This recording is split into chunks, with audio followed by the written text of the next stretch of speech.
dari tahun 2017 sampai dengan tahun 2020, Forest Program 3 Sulawesi melalui Output 3 meningkatkan kesejahteraan masyarakat di sekitar kawasan Taman Nasional Lorelindu dan Cagar Biosfer Lorelindu mencatat banyak capaian dalam upaya melindungi dan merehabilitasi hutan di wilayah Taman Nasional Lorelindu di Kabupaten Sigi dan Kabupaten Poso, Provinsi Sulawesi Tengah. Tidak saja berfokus pada upaya konservasi, Forest Program 3 yang merupakan kerjasama antara pemerintah Jerman dan pemerintah Indonesia juga menjadikan pengembangan ekonomi masyarakat yang tinggal di sekitar kawasan Taman Nasional sebagai hal utama. Pengembangan peluang pendapatan untuk perempuan adalah satu dari kegiatannya. Kegiatan pemberdayaan ekonomi itu berlangsung selama 3 tahun, dimulai dari tahun 2019. Ada 14 kelompok di klaster yang melaksanakan kegiatan, yakni Lore Barat, Lore Utara, dan Lore Peore di Kabupaten Poso, dan Kulawi Selatan, Kulawi, Lindu, Palolo, Noki Lalaki, dan Dolo Selatan di Kabupaten Sigi. Di kelompok perempuan Madonde ini kami membentuk khusus untuk ibu-ibu rumah tangga. Ya, kegiatan dalam kelompok perempuan Madonde ini pembuatan kerajinan rotan. Terbangunnya kegiatan usaha yang dikelola oleh kelompok perempuan untuk meningkatkan kesejahteraan masyarakat yang tinggal di sekitar wilayah Taman Nasional Lorelindu adalah tujuan dari kegiatan ini.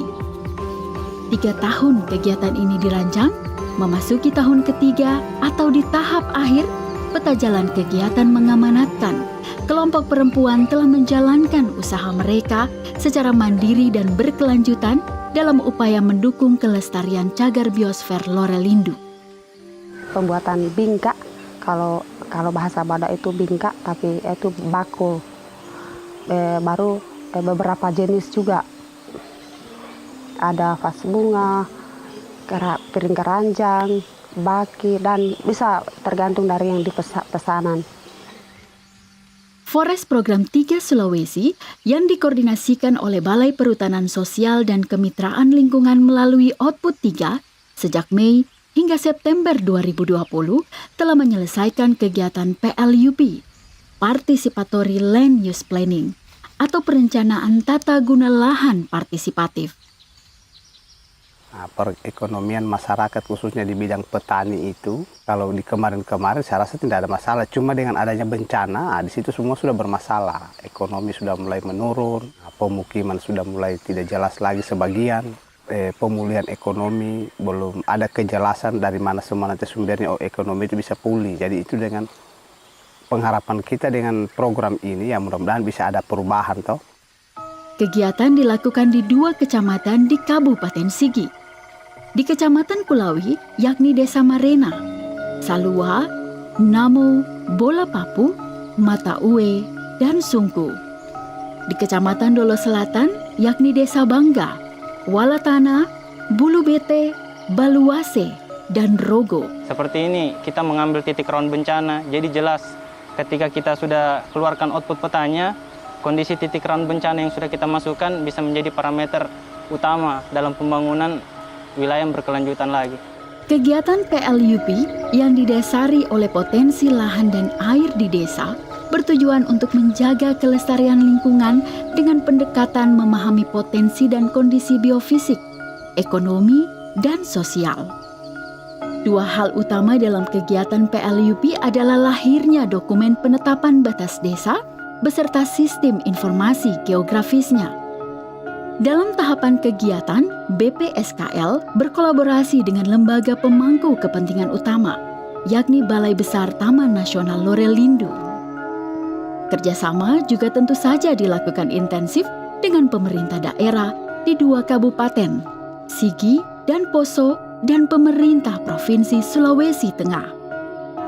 Sebenarnya dari KWT, Kelompok Wanita Tani Mawar Melati, kemudian pada kemarin ada dibentuk, jadi makanya kami pakai kelompok wanita tani Trigona. Kemudian pada waktu kami bentuk ini kelompok wanita Trigona ini, kami merangkul juga ada 4 orang laki-laki.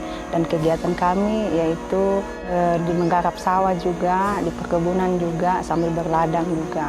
Sebagaimana kegiatan pengembangan peluang pendapatan untuk perempuan yang sedang dilaksanakan, Forest Program 3 juga mengembangkan kegiatan pasca izin perhutanan sosial, memfasilitasi dan melakukan pendampingan ke kelompok usaha perhutanan sosial atau disingkat KUPS. KUPS ini nantinya akan ditingkatkan klasifikasinya dari blue, silver, gold, hingga platinum. Pasca izin perhutanan sosial berfokus pada 3 kegiatan utama, yakni tata kelola kawasan, penguatan kelembagaan, dan tata kelola pengembangan usaha. Dilaksanakan berdasarkan batas wilayah antara Desa Watu Maeta dan Alitupu. Kalau daerah daripada PS ini ya di depan ini sudah, itu daerah KUPS sudah itu. Jadi pelaksanaan batas ini yang dalam arti juga menyetujui, menyepakati, memperkuat daripada kerjasama antara kedua desa, baik pemerintah desa, lembaga adat, dan juga masyarakat Watu Maeta. Di dalam proses ini, sebagai salah satu kegiatan utamanya, Forest Program 3 Sulawesi melakukan implementasi Saving Book dalam meningkatkan klasifikasi KUPS sampai dengan platinum di tahun 2023. 8 jenis pohon yang kita kembangkan di dalam LPKD ini. Yang pertama leda, kemudian lekatu, kemudian durian lokal, durian montong, pepolo, kemiri, alpukat, enau, biro, bambu, dan aren. Saving Book adalah metode untuk memandirikan pemegang izin perhutanan sosial dengan memberikan pendanaan yang didasarkan atas kinerja mengatur kelembagaan KTH, LPHD, dan masyarakat hutan adat, juga kinerja mengelola kawasan, dan kinerja mengelola usaha berdasarkan rencana kerja usaha yang dibangun oleh kelompok penerima izin perhutanan sosial. Masyarakat dapat memperoleh manfaat ekonomi dari keberadaan perhutanan sosial melalui pola Saving Book. Budaya alam terbatas ini juga diangkat oleh karena ada budaya cari ikan mohau, itu kemudian pemancingan lokal yang biasa dilakukan oleh masyarakat. Itu juga kami muat di dalam demi melestarikan batas wilayah yang bisa digunakan oleh masyarakat dengan batas wilayah Taman Nasional itu sendiri. Keuntungan Saving Book adalah menjadikan masyarakat sebagai mitra dan bukan buruh. Pendapatan yang stabil, evaluasi yang partisipatif, berbasis kinerja, tumbuhnya rasa memiliki atas keberlangsungan kelompok, berorientasi pada kualitas, transparan, sebagai upaya mengatasi kemiskinan, menekan resiko kerugian investasi, masyarakat belajar sistem perbankan, dan bank memiliki akses ke nasabah baru. Ya, masyarakat di desa itu memang banyak yang tidak paham ya, banyak yang tidak paham dengan pendidikan yang kurang, dengan pengalaman yang kurang. Dengan adanya program FP3 ini, kami bersyukur sekali. Ke depannya itu mungkin lebih bagus lagi, seperti perpindahan pemukiman, pembuatan infrastruktur. Harapan kami kelompok perempuan bahkan kelompok LPHD ini kiranya pemeliharaan dan penggunaan hutan desa ini akan lebih baik lagi. Kalau kita tidak mulai dari sekarang, kapan lagi? Karena mungkin inilah program ini untuk bisa membuka mata masyarakat bahwa kayu itu penting. Supaya tidak terjadi lagi longsor-longsor, dan itulah tujuan daripada kelompok ini. Supaya anak-anak bisa tahu bagaimana luas wilayah, kemudian bagaimana alam, batas-batas yang bisa digunakan oleh masyarakat dan batas-batas yang dijaga oleh Taman Nasional Lorelindo.